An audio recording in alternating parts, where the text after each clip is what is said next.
Amen. Kwa hivyo nipende tulisikie neno la Bwana. Penda tusome kitabu cha Kutoka 2 mstari ule wa 23 mpaka mstari wa 25. Kutoka Exodus 2 mstari ule wa 23 mpaka mstari wa 25. Kutoka, kitabu cha Kutoka ni Exodus, sio Warumi. Hallelujah. Bwana Yesu asifiwe. Kwa hivyo kitabu ni Kutoka ili Biblia inasema hata baada ya siku zile nyingi mfalme wa Misri akafa, wana wa Israeli wakaugua kwa sababu ya ule utumwa, wakalia, kilio chao kikafika juu kwa Mungu kwa sababu ya ule utumwa. Mstari wa 24 Biblia inasema Mungu akasikia kuugua kwao, Mungu akakumbuka agano lake alilolifanya na Ibrahimu na Isaka na Yakobo. Mstari wa 25 Mungu akawaona wana wa Israeli na Mungu akawaangalia. Baba, katika jina la Yesu Kristo, nikushukuru Bwana tena asubuhi ya leo. Asante kwa sababu ya neno lako Bwana. Asante kwa sababu ya watu wako Bwana. Nasema neno lako halitakurudia bure, bali litakuja na makusudi ambayo Bwana umeliwekea. Bwana, wacha litubariki, ni kwa sababu ya utukufu wako. Asante kwa sababu utatenda, katika jina la Baba, jina la Mwana, jina la Mtakatifu. Bwana Yesu asifiwe.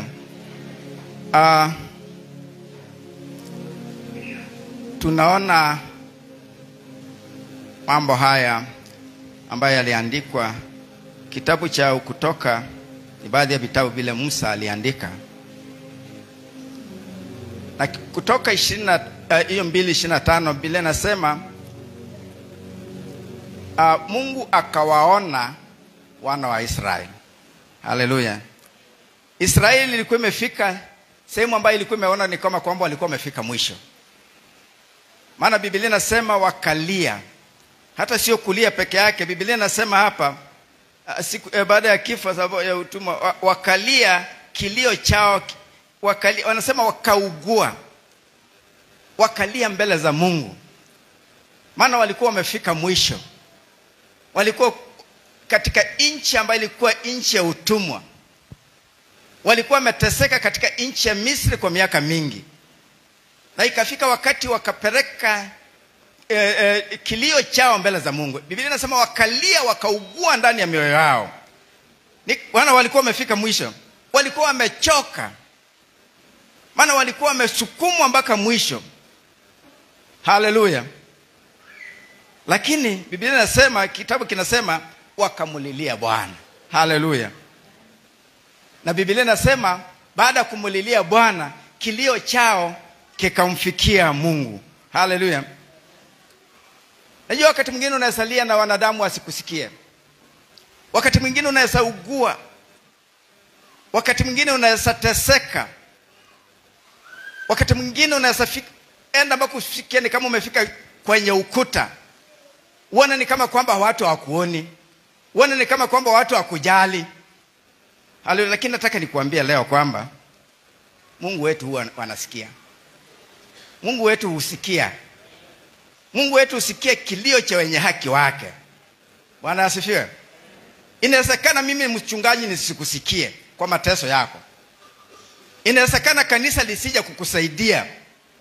Maana sio watu wote wanasaidiwa na kanisa. Maana mara nyingi tunapitia mambo magumu, tunapitia mambo mazito. Tunapitia changamoto kifamilia. Vijana tunapitia mambo mazito. Inawezekana wazazi hawatuelewi. Wazazi tunapitia mambo mazito hata juu ya watoto wetu, juu ya familia zetu. Unasikia ni kama kwamba hakuna mtu msaada, hakuna upati msaada. Wana wa Israeli walifika pia wakati wakalia hivyo, wakawa na majuto, maana walikuwa wameteseka kwenye nchi ya ugeni, walikuwa wameteseka kwenye nchi ya wenyewe. Wakamulilia Mungu, wakapeleka kilio chao kwa Mungu, na Biblia inasema Mungu akasikia kilio chao. Hata asubuhi ya leo ninataka nikuambia kwamba mpendwa, yule ambao umefika kwenye ukuta, yule ambao umeona ni kama watu wamekuacha, kwamba Mungu anasikia kilio chako. Haleluya. Bwana Yesu asifiwe. Mungu anatusikia. Inasema Mungu akasikia. Haleluya. Maana watu wanaweza kuchoka. Najua kuna mambo unaweza fanya mpaka watu wachoke. Unaweza kuwa mgonjwa mpaka watu wachoke, mpaka watu wazoee. Inafika watu wanakuwa na mazoea, wanachoka, wanasema hii ugonjwa umekuwa hivi, kila siku ni hivyo, huyu kwake ni hivyo tu. Maana wamekuzoea, wamezoea mpaka hata wamekuignore. Lakini Mungu wetu ni tofauti mpendwa. Haleluya. Mungu wetu ni tofauti. Mungu husikia kilio chetu. Mungu hutusikia kwenye mateso yetu. Haleluya. Ninakuletea ujumbe wa tumaini kwamba Mungu husikia. Mungu husikia watu wake. Kwa hivyo labda kama ulikuwa umekaa hapo unafikiria Mungu hasikii, leo nataka nikwambia kwamba Mungu husikia. Maana Biblia inasema Mungu akasikia kuugua kwao. Mungu akakumbuka agano lake alilolifanya na Abrahamu na Isaka na Yakobo. Bwana Yesu asifiwe. Mungu anatusikia. Kwenye kitabu cha Zaburi 34:17 inasemaje? Inasemaje? 34 Zaburi 34:17.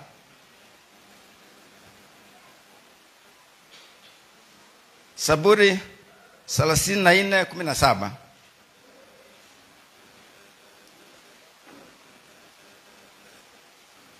Hiyo mashini yenu iko namna gani bwana? Si kama ifanyi kazi muitupe tu.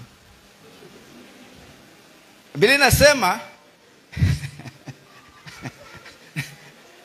asifiwe Mwokozi. Daudi akasema walilia naye Bwana akasikia, akawaponya na tabu zao zote. Bwana Yesu asifiwe. Walilia jinsi unavyolia hata asubuhi ya leo. Wao wakalia, na Biblia inasema Bwana akasikia na Bwana akawaponya nini?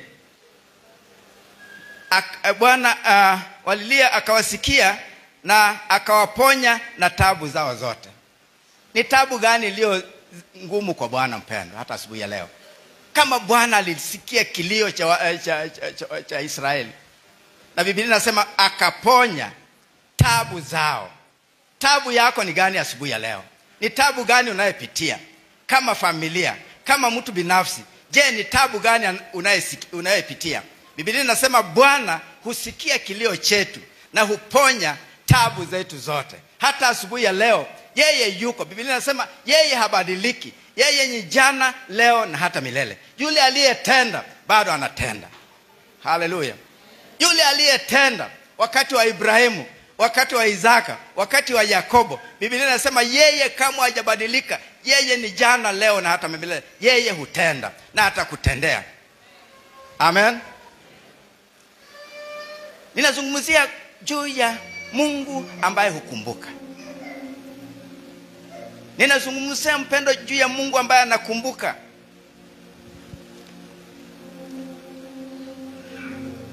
Biblia inasema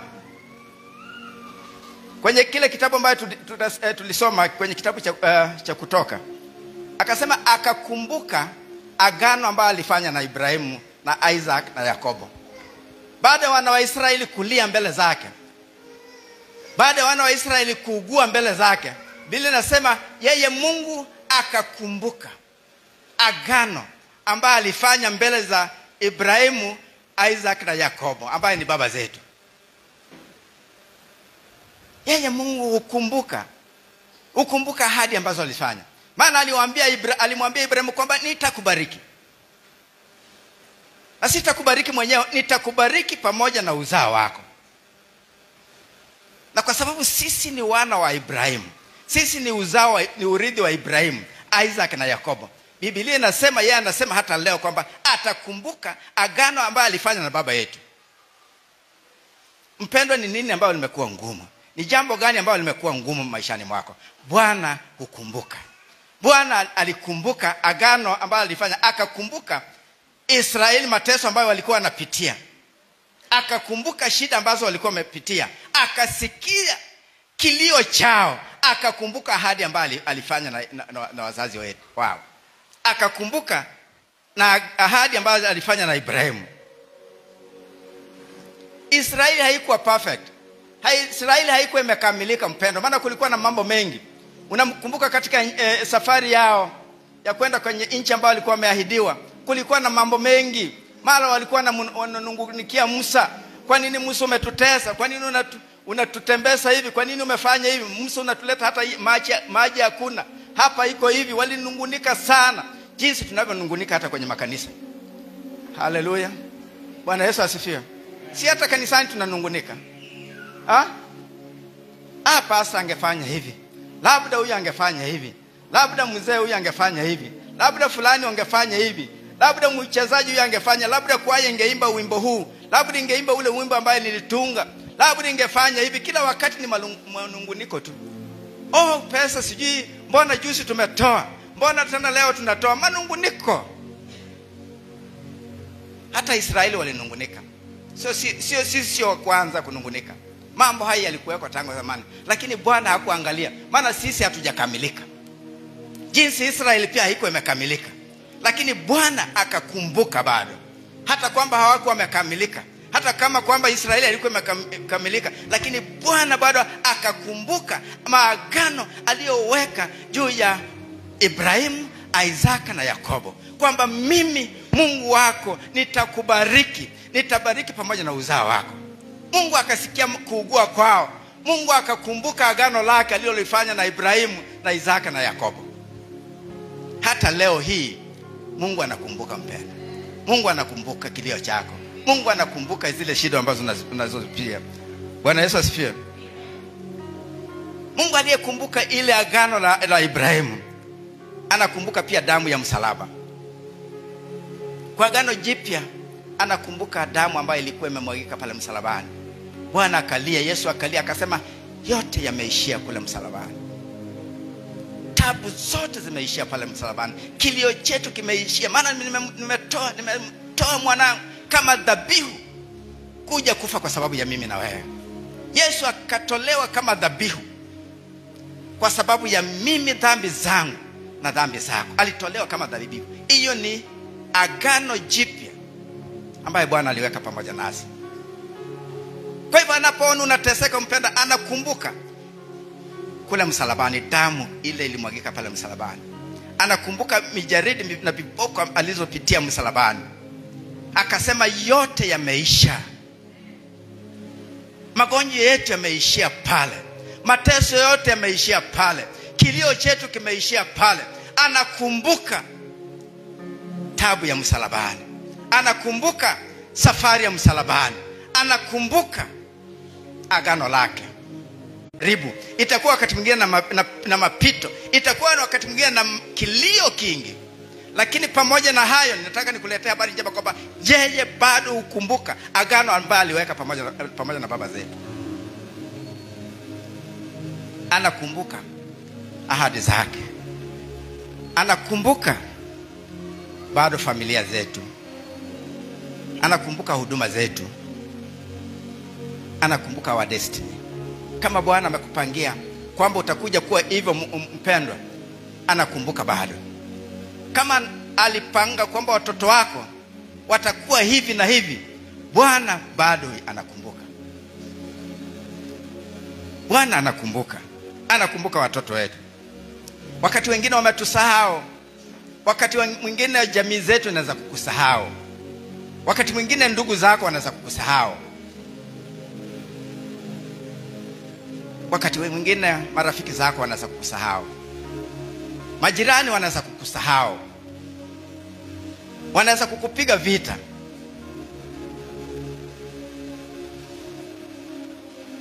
lakini Bwana hukumbuka. Bwana yu hai na ukumbuka ahadi ambazo ameweka juu ya maisha yetu. Na Mungu anaona, hakuna kilichofichwa mbele zake. Yeye huona kila kitu. Usifikiri utajificha chini ya kitanda. Haleluya. Usifikiri utaficha mambo yako unapopaa kule angani kwa ndege. Ukienda chini majini, unafikiri wakati mwingine utajificha. Biblia inasema yeye Mungu huona. Kwenye mstari unasema, enda mstari wa akasikia kuugua kwa Mungu akakumbuka agano lake. 25 nasemaje? Anasema Mungu akawaona wana wa Israeli, akasikia, akakumbuka na kuwaona. Kwa hivyo Mungu wetu hukuona. Usifikiri hakuoni. Usifikiri yeye ni kipofu. Usifikiri amesahau. Inasema Mungu akawaona wana wa Israeli, akasikia kilio chao, akakumbuka agano lake juu ya maisha yao, na Bwana akawaona. Hata mchana wa leo,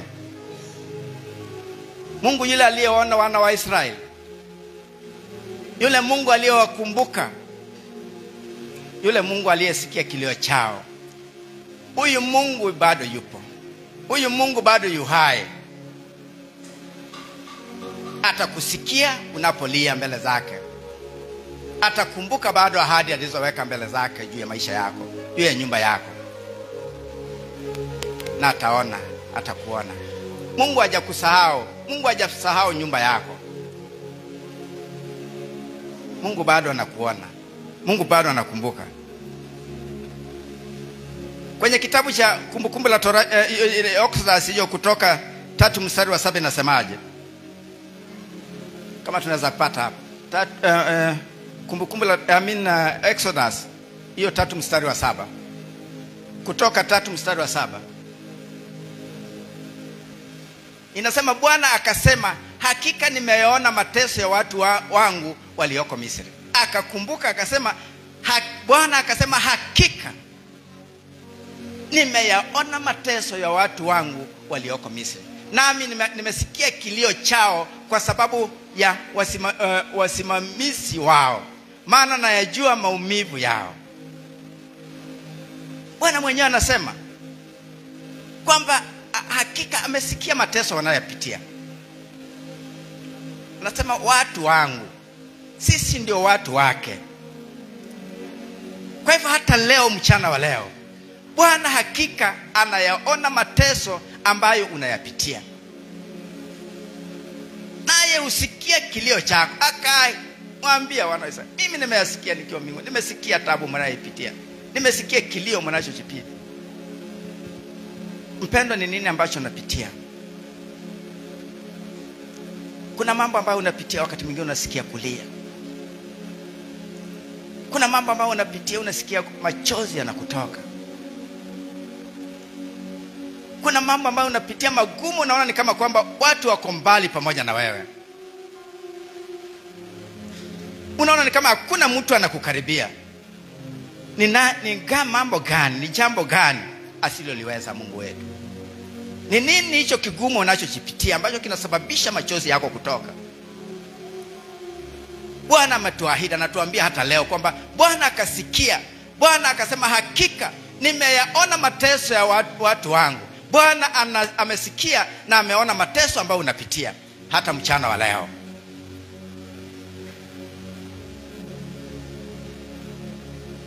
Na Bwana anaposikia na kuona, yeye huingilia katikati. Hata mchana wa leo nimekuletea habari njema kwamba Mungu aliye mwaminifu, Mungu yeye ambaye habadiliki, ataingilia katikati ya mateso ambayo unapitia. Ataingilia katikati ya kilio ambacho unapitia.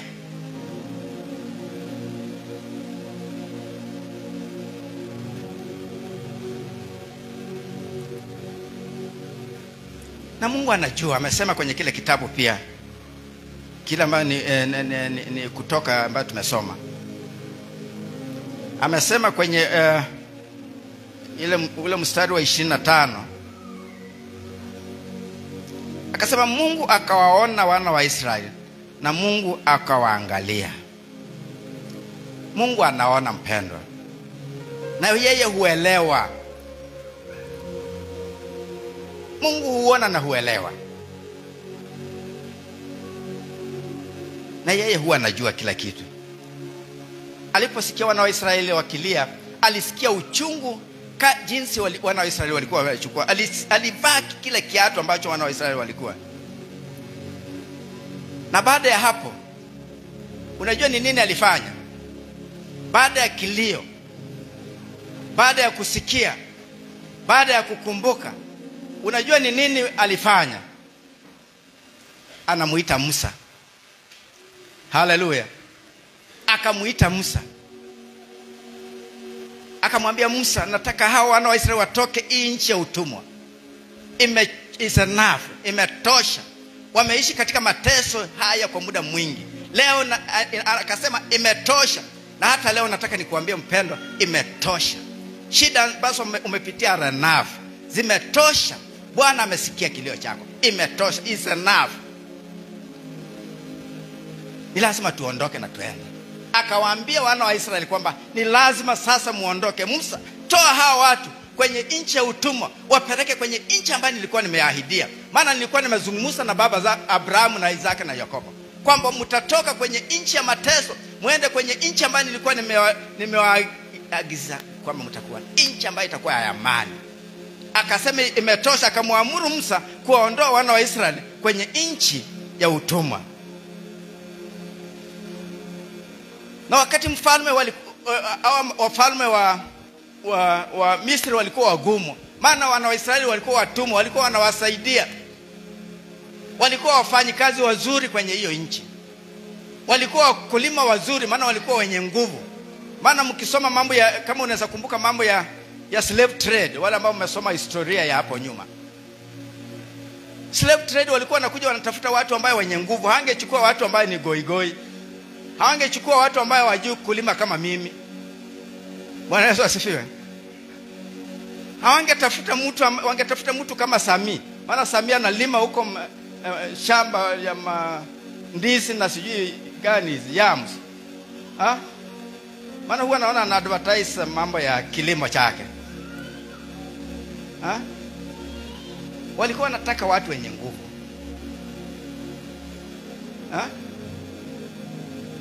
Mwingine ni nani goigoi kama mimi hapa?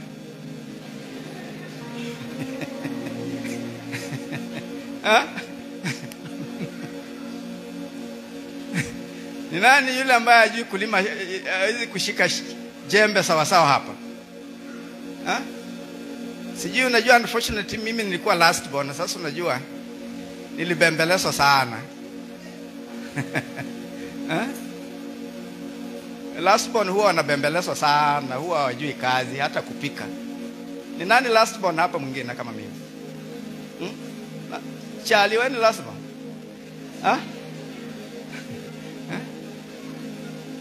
Lakini first born huwa wanafanyishwa kazi nyingi sana, si ndio?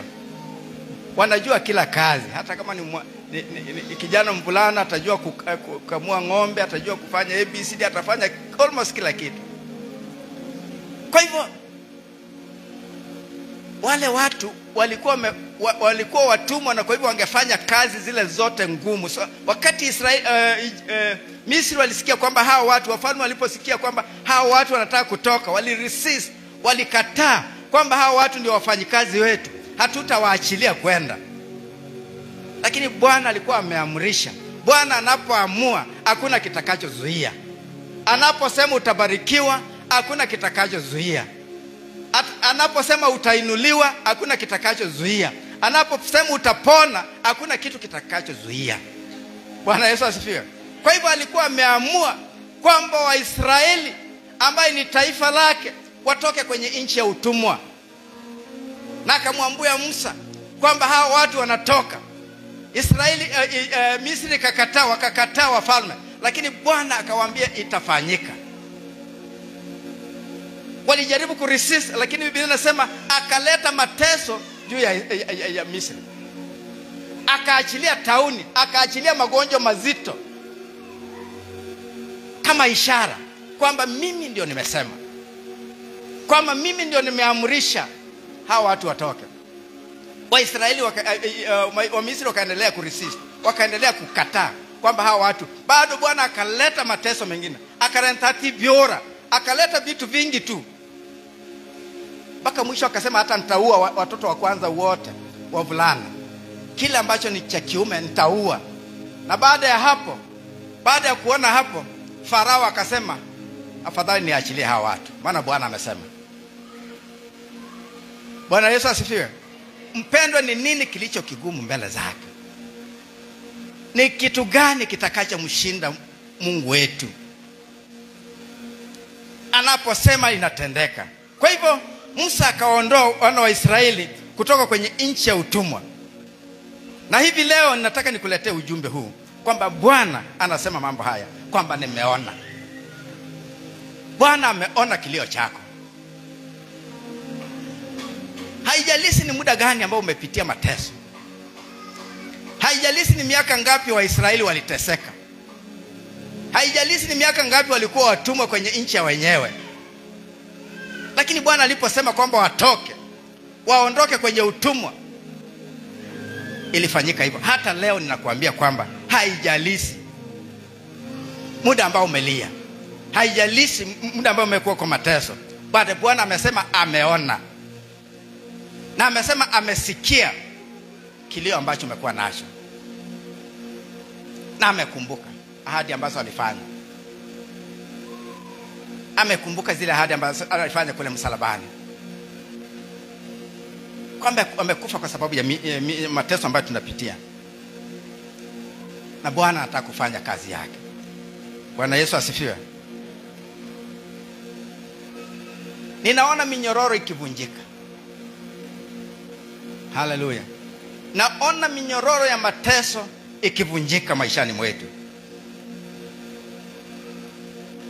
Bwana hajatusahau. Anasema kwenye kitabu kile cha Mwanzo 17 mstari ule wa 7. Niko karibu kumaliza. Leo sitachukua muda. Kitabu cha Mwanzo, Mwanzo 17 mstari ule wa 7 anasema, agano langu nitalifanya imara kati yangu na wewe. Anasema atalifanya imara kati ya wewe na kati yake na wewe. Hajasema kati yake na watu wote. Amesema agano langu nitalifanya imara kati yangu na wewe. Kwa hivyo anazungumza juu ya wewe mpendo. Hajazungumza juu ya kundi hili. Hajazungumza juu ya County Victory Center, lakini anazungumza juu ya mtu binafsi. Bwana huwa anaongea na mtu binafsi. Haongei na kundi la watu. Anaongea na mtu binafsi. Anasema na uzao wako baada yako. Pia anafuatilia hata uzao wako. Mungu hakuangalii peke yako mpendo, lakini anakuangalia pamoja na uzao wako wote na vizazi vyako vyote.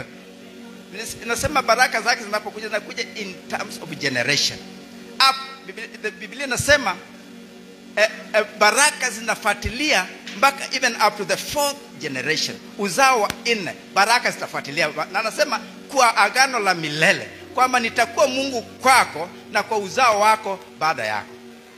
Hizo ni ahadi ambazo Bwana amesema juu ya maisha yetu mpendwa. Haleluya. Na Mungu wetu sio binadamu kwamba atakudanganya. Haleluya. Mungu wetu si binadamu. Maana mimi ninaweza sema wakati mwingine nikudanganya. Ninaweza kukuahidi mambo mengi tu. Ninaweza kukuahidi kwamba nitakuja tutakujengea nyumba ya kuishi. Ninaweza kukuahidi kwamba tutakusomeshea mtoto. Ninaweza kukuahidi tu mambo mengi, nitakutafutia kazi. Lakini ifike mahali nishindwe, maana mimi ni binadamu. Ifike mahali nisikusaidie, maana mimi wakati mwingine pia nitalemewa kama binadamu. Bwana Yesu asifiwe. Lakini Mungu anapoahidi mpendo hutenda. Wakati Hana alipolia mbele za Bwana, Wakati Hana alipopeleka machozi yake mbele za Bwana, na Hana akamuomba mtoto, na sio mtoto tu, akamsema Bwana, nimechekelewa vya kutosha, nimeteseka vya kutosha, watu wamenisimanga vya kutosha. Akaenda mbele za Bwana. Biblia ikasema Hana akalia, tumbo yake tu ndio ulikuwa unaona signs tu, hata hakuna kitu kilichokuwa kinatoka kwenye kinywa chake. Biblia inasema Bwana akamjibu Hana na akampatia mtoto yule ambaye alikuwa akitaka. Akampatia mtoto Samueli. Na Hana akamwambia, utakaponipatia Bwana nitamleta madhabahuni pako. Na Hana alipopata alifanya jinsi alivyomwambia Bwana. Lakini mara nyingi sisi huwa waongo. Utamwahidi Bwana maneno wakati unapopitia shida, utamwambia Bwana maneno mazito. Bwana, ukinifanyia hili, utaweka tu nadhiri nyingi. Bwana, utakaponibariki, Bwana, utakaponifanyia hii, Bwana atakufanyia hili. Lakini baada ya Bwana kukufanyia, mara nyingi sisi kama binadamu husahau. Haleluya. Sisi kama binadamu husahau. Utaimba tu, Bwana, utakaponipatia kazi, nitakuwa mwaminifu. Bwana, utakaponisaidia, Bwana, utakaponiponya, Bwana, nitakufanyia kazi. Lakini baada ya Bwana kukuponya, huwa sisi kama binadamu husahau. Najua mara nyingi sisi kama binadamu kumkumbuka Mungu wakati tuko kwenye mateso. Wakati tunateseka huwa tunamkumbuka Mungu. Wakati tunapopitia mazito, majaribu magumu, wakati huo tunamkumbuka Mungu. Wakati huo tunaomba tukilia. Lakini wakati wa furaha, wakati tumepata utele, wakati Mungu ametubariki, wakati Mungu amekupatia kazi, wakati Mungu amefanikisha biashara yako, wakati Mungu amefanikisha huduma yako, mara nyingi huwa tunamsahau Mungu. Hata kuja kanisani inakuwa issue sasa. Bwana Yesu asifiwe. Unakuwa na sababu tu nyingi. Sore pastor, nilikuwa sore, sore zinakuwa sore after sore. Nilikuwa na hii, nimeshikwa na hii pastor. Jumapili nilikuwa hii jambo linishika. Pole, Jumapili hii pastor ilikuwa hivi na hivi. Sore zinakufuatana na sore zingine na sore zingine.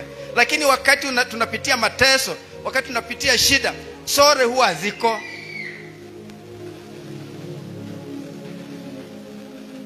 Lakini Bwana akasema, agano langu nitalifanya imara kati yangu na wewe na uzao wako baada yako na vizazi vyao, kwa agano la milele, kwamba nitakuwa Mungu kwako na kwa uzao wako baada yako. Mungu anatuahidi mambo makubwa hata baada ya sisi kutoka katika ulimwengu huu. Thank you for listening to the good news. Let's meet again next Sunday. We are located in Migori near Airstrip, next to Nyanchabo Secondary and Primary Schools.